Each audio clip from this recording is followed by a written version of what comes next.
fait appel d'abord à une société de plongeurs professionnels, donc en l'occurrence Tech Offshore, pour l'entretien des mouillages du port, entre autres, et également le nettoyage du port.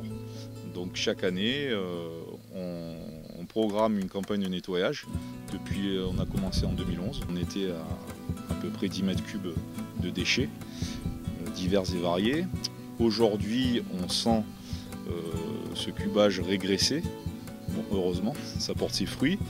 Malgré ça, on trouve encore des macro-déchets qu'on ne devrait pas trouver.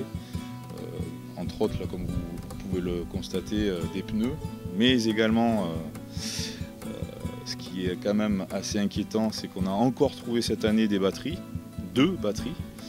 L'année dernière, pour info, on avait sorti 5 batteries.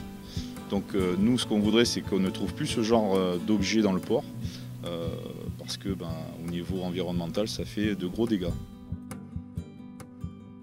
Alors vous avez entre autres comme incivilités des bouteilles en verre, donc on ne va pas demander ce que c'est, hein. Ces bouteilles ne se sont pas retrouvées au fond du port toutes seules, donc c'est les gens qui délibérément les jettent du quai vers le port. Puis en fait, plus on a de déchets dans un port, plus ça entretient un phénomène d'électrolyse, donc qui peut abîmer et tout ce qui est chaîne de mouillage et les navires également.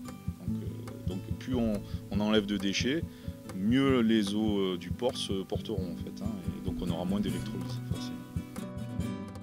Alors là, donc la société Tech Offshore donc les trie déjà dès la sortie, et ensuite ils sont menés dans une société, une déchetterie agréée, qui va donc les recycler en finale. Donc, on suit ça de A à Z.